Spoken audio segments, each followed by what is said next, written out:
Even everybody, this is Ray Hayes, Global Diversity News. Thank you all for tuning in to our podcast. Please follow us on Twitter at GDN Network, and also like our Facebook page, Global Diversity News. Our website is www.globaldiversitynews.com. I hope everybody had a good evening last night. Today I wanted to touch on the presidency of Barack Hussein Obama. Last night he gave his farewell speech here in Chicago, and it was longer than usual. Usually the president that's ending his term usually gives a speech in Washington. It's not as long as his was last night, but I want to go on to say that his speech last night was terrific, to say the least.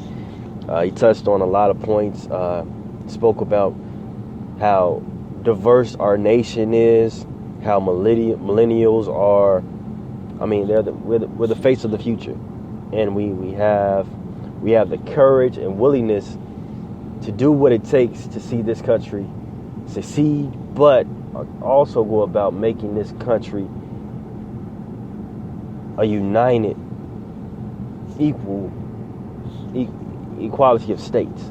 It's not like the baby boomers or our parents, where you get segregation and all the racism going on. Now, don't get me wrong, it's racism and all that's going to still be there, but as millennials, we have more of a progressive mindset. So he touched on a lot of things at last night's speech, and I thought it was simply terrific. And it's kind of sad to see him go, but at the end of the day, his time is up, and President-elect Donald Trump will be inaugurated within the next few weeks. But over the weekend too, because the reason I wanted to touch on this topic about his speech is because over the weekend I went to the DuSable Museum here in Chicago, and at the museum they had a piece of they had videos and piece of artwork contributing President Obama.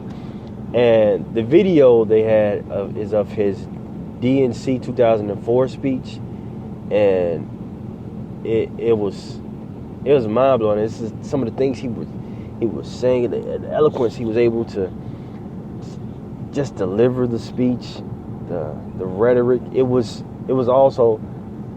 spot on, and it was during that time that was what we needed. I mean, with President Bush, there was a lot of people, dishonesty. People were skeptical of what could come. So when President Obama gave that speech at the DNC, it was great for his time. It was one of the all-time greatest speeches of our time, and it just made me rethink. Like, man, I mean, this was the first African American, but person of color who has held this high position within our nation. And like I said, it sucks to see him go. Also, the fact that I remember when he got first time he got inaugurated, and I was at Morehouse College. It was my sophomore year, and we were in the computer labs.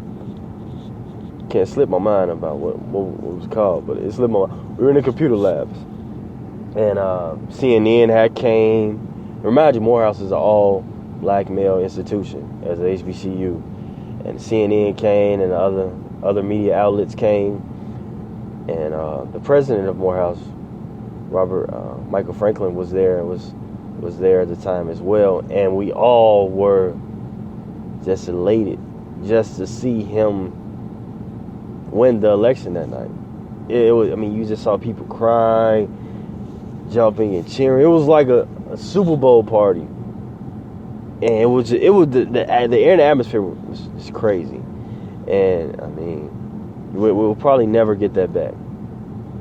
Maybe not in my time, but hopefully in my son's time or his son's time, we get that feeling again, where a sense of pride and joy to have this person representing our office and representing us as a nation and as a people. Like I said, the speech last night was simply terrific. I hope you all enjoyed it. I hope you all listened to it.